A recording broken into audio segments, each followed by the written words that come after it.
नमस्कार. मंगला पटवर्धन.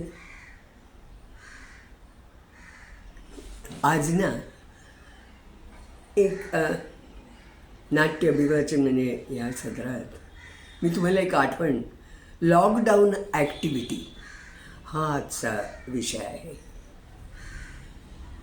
त्यावेळी लिहिलेलं ऐकलं एक, मी तुम्हाला वाचून दाखवते. माय लॉकडाऊन ॲक्टिव्हिटी. त्यावेळी म्हणजे लॉकडाऊन आपला सुरू झाला मार्च 2020 आणि सगळेच बदललं. त्यावेळी मी 79 पूर्ण होऊन 80व्या वर्षात पदार्पण केलं होतं. तर मग त्यावेळी सगळंच बदललं होतं.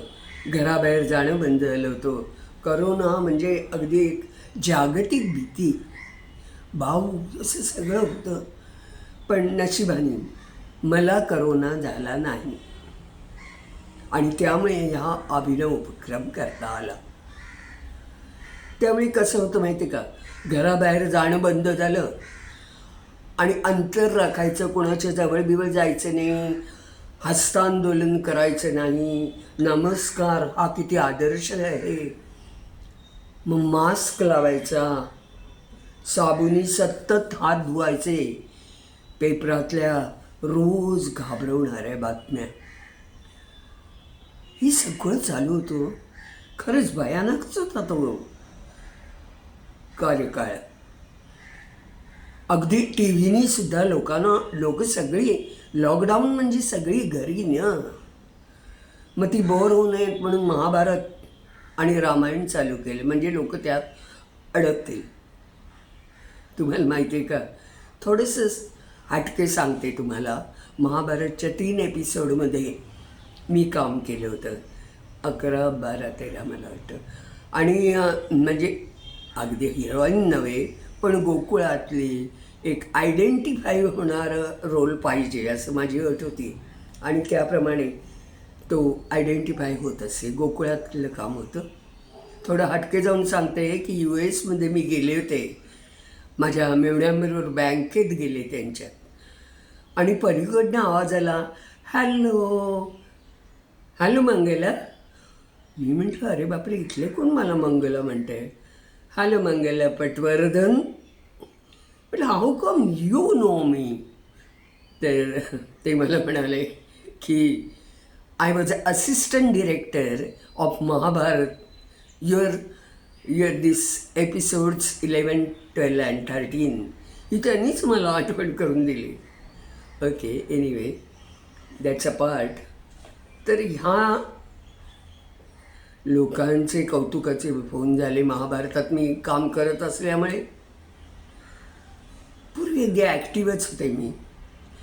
पण आता हे लॉकडाऊन, घरी बसायचं कसं काय जमणार, काय करूया काय, हा सतत पडलेला मोठा प्रश्न. आणि सतत म्हणजे लोकांना सुद्धा घरी बसून लॉकडाऊनमध्ये बोर होत होतं. म्हणूनच हे महाभारतने रामायण टी व्हीने चालू केलं परत. काय करावं काही कळत नव्हतं. ऑनलाईन प्रोग्राम हा शब्द ना सतत कानावर येत होता. आपल्याला काय बरं करता येईल, मी विचार करायला लागले. पूर्वी ना मी कार्यक्रम करायचे गोप म्हणून, एकपात्रिक कार्यक्रम होता. मला आवडलेल्या कथा, कविता आणि गाणी, म्हणजे त्याच्यात भजनं पण होती. खूप संस्थांमधनं मी तो कार्यक्रम केला. मग तो कार्यक्रम आपल्याला त्याचं फिल्मिंग करता येईल का, हा विचार सुरू झाला. पण फिल्मिंग कसं करणार. अहो आता मी तशी जाहिरात क्षेत्र, दूरदर्शन, फिल्म्स याच्यामधनं ही सगळ्या लाईनीमधनं गेलेली असल्यामुळे, पण तिकडे ऑन सेट 100 लोक कामं करायचे आणि हे एकटीने कसं काय साधणार असं म्हणते. तेवढ्यात कुणीतरी एक मला गुगल ओपन कॅमेरा ॲपविषयी सांगितलं आणि yes you can do it. म्हटलं वा.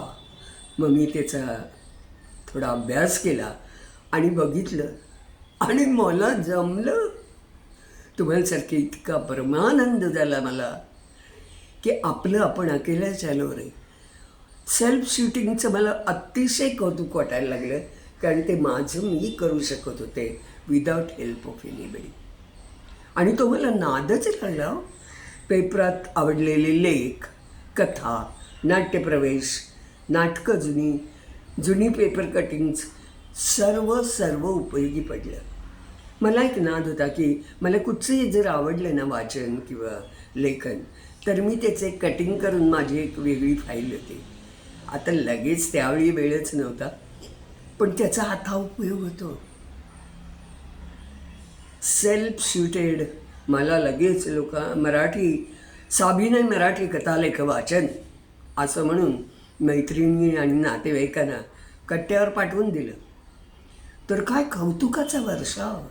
काकू अप्रतिम ॲक्टिंगमध्ये असल्यामुळे कथा सांगताना चेहऱ्यावरचे भाव, बॉडी लँग्वेज, आवाजातील चढउतार खूपच छान, आणि त्यामुळे गोष्टीत इन्व्हॉल्व व्हायला होतं. खूप सुंदर कथावाचन सलग वाचलं. प्रत्येक व्यक्तीच रेखेसाठी आवाजाचा वेगवेगळा पोत, म्हणजे वरवर विनोदी पण मर्म आणि नेमकं पोचताय सगळं श्रोत्यांपर्यंत. आता असे प्रतिक्रिया आल्यानंतर माझ्या ॲक्टिव्हिटीजनं बरंच आला हो.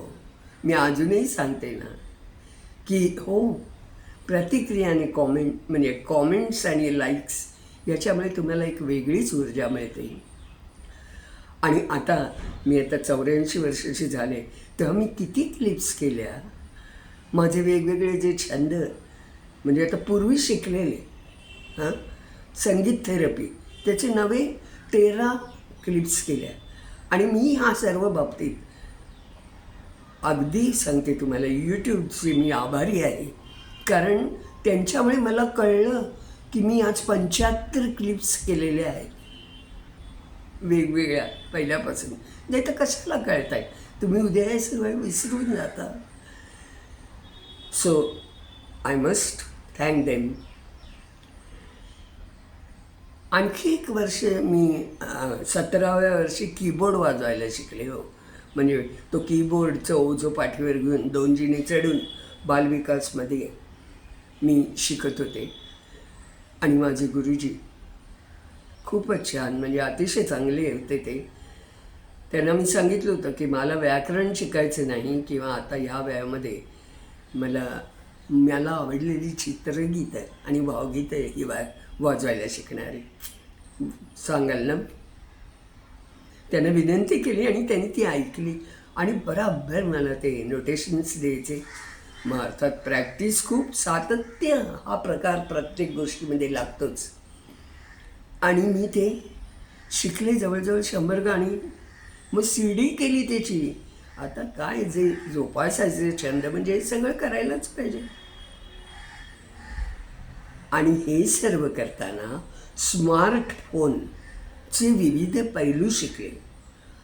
अर्थात असं म्हटलं ना मी तरी खूप काही सगळं शिकले असं मुळीच नाही. अजूनही खूप काही शिकायचं आहे. माणूस जन्मभर विद्यार्थी असतो, पण वेळ छान जातो, स्वानंद मिळतो.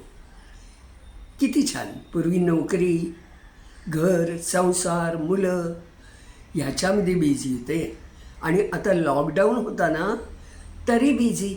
आनंद.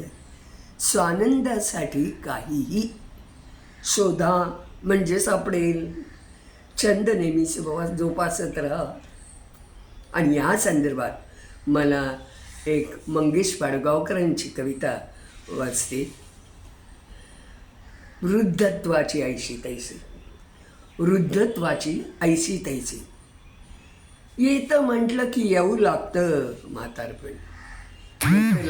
येऊ म्हटलं की येतं म्हटलं की येऊ लागतं म्हातारपण. घेतं म्हटलं की घेऊ लागतं म्हातारपण. पान कधीतरी पिकणारच. पान कधीतरी पिकणारच. आणि पिकलं पान कधीतरी गळणारच. गळलं पान मातीला मिळणारच. अहो झाड कधी कणतं का? झाड कधी कणतं का? कधी काही म्हणतं का? गिरक्या गिरक्या घेत घेत नाचत जातं पिकलं पान. कविता पिवळी धमक धमक वाचत जातं पिकलं पान. आणि कवितेचा शेवट करताना ते म्हणतात की तरुण असलो की तरुण असतं म्हातारपण. तरुण असलं की तरुण असतं म्हातारपण. रडत बसलं की करुण असतं म्हातारपण. तरुण असलो की तरुण असतं म्हातारपण. रडत बसलो की करुण असतं म्हातारपण. आपले विचार सकारात्मक असले तर मला वाटतं म्हातारपण आपल्या जवळपासही येणार नाही. काळजीनं डोक्याचा भुगा होणार नाही. कसले टेन्शन आहे हो या आयुष्य, कसली टेन्शन आहे या आयुष्य. अहो म्हणा वृद्धत्वाची ऐशी तैसी, वृद्धत्वाची ऐशी तैसी. नमस्कार.